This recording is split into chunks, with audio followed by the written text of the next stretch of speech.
السلام علیکم دوستوں، ایک نئی ویڈیو کے ساتھ آپ کی خدمت میں حاضر ہیں۔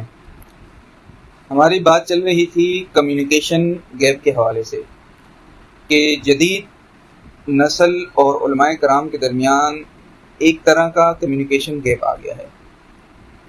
اب اس گیپ کو پورا کرنے کا طریقہ کیا ہے، بھرنے کا طریقہ کیا ہے؟ تو اس پر ہم نے کچھ پوسٹیں بھی لگائی تھی فیس بک کے اوپر، اور وہ سلسلہ انشاءاللہ تعالی چلتا رہے گا۔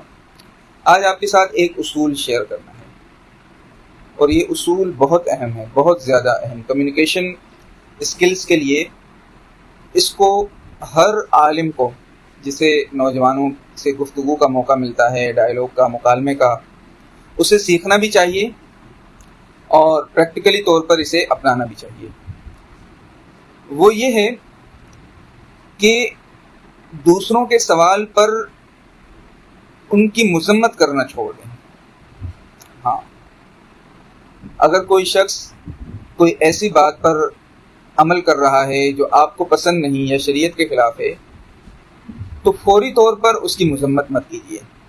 اس کا مطلب یہ نہیں ہے کہ آپ اسے اچھا سمجھنا شروع کر دیں، لیکن یہ کمیونیکیشن کا ایک طریقہ ہے کہ اس کی مذمت مت کیجیے، کیونکہ مذمت تو ہر ایک شخص کر سکتا ہے۔ مذمت کرنا آج کل کون سا مشکل ہے؟ آپ کو پتہ ہے حکومت کو ہم جو خربوں روپے اپنے ٹیکسوں سے دیتے ہیں، ان کا اصل کام کیا ہے؟ مذمت کرنا۔ کہیں چوری ہو جائے، مذمت کر دی، ڈاکہ پڑ جائے، مذمت کر دی، قتل ہو جائے، مذمت کر دی، آگ لگ جائے، مذمت کر دی، دھماکہ ہو جائے، مذمت کر دی۔ تو حکومت بھی مذمت کر رہی ہے، آپ بھی مذمت کر رہے ہو، تو بات نہیں بنے گی۔ سب سے پہلے آپ نے یہ کرنا ہے کہ اپنے آپ کو سوال کرنے والے کی شخصیت کی جگہ پر رکھنا ہے۔ اس کو کہتے ہیں تناظر، پروسپیکٹو انگریزی میں سے کہا جاتا ہے، کہ آپ یہ سمجھیے کہ اگر میں اس بندے کے جگہ پر ہوتا تو میں بھی یہی سوچتا۔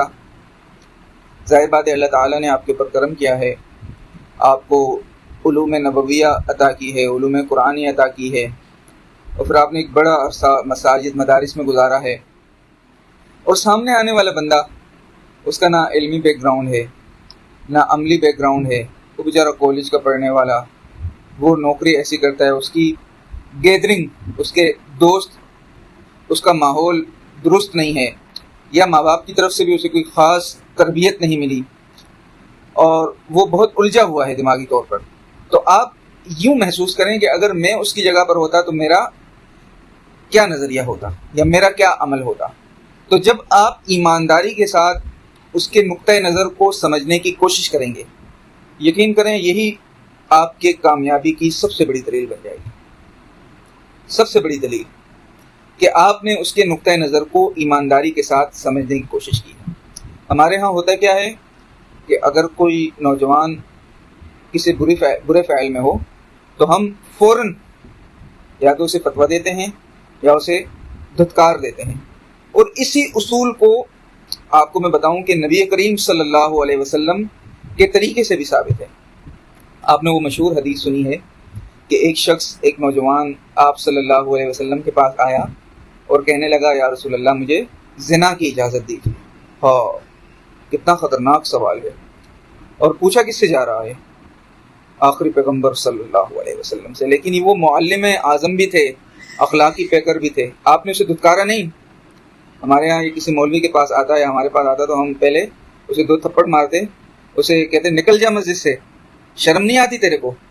لیکن وہ پیغمبر تھے، آپ نے اسے اپنے قریب بلایا اور کہا، بیٹا کہ کیا تم یہ پسند کرو گے کہ تمہاری والدہ کے ساتھ کوئی اس طرح کرے؟ اس نے کہا نہیں۔ تو آپ نے کہا لوگ بھی یہ پسند نہیں کرتے کہ ان کی والدہ کے ساتھ کوئی کرے، تو آپ یہ پسند کرو گے آپ کی بہن کے ساتھ کوئی کرے، آپ کی بیٹی کے ساتھ؟ تو اس نوجوان نے کہا نہیں، میں تو کبھی پسند نہیں کروں گا۔ تو آپ نے پھر اسے سمجھایا کہ بھائی کوئی بھی یہ شخص اپنی بہن بیٹیوں کے لیے پسند نہیں کرتا۔ اب یہ دیکھیں، یہ وہ اصول ہے کہ آپ صلی اللہ علیہ وسلم نے دوسروں کے نقطۂ نظر کو سمجھنے کی کوشش کی۔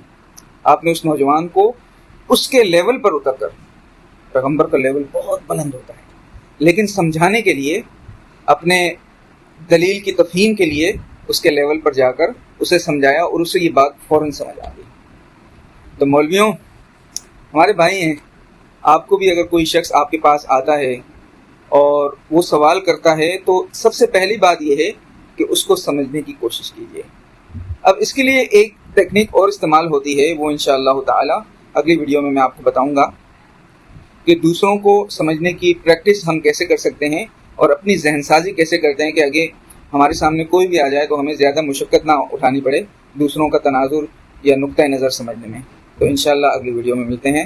السلام علیکم ورحمۃ اللہ وبرکاتہ۔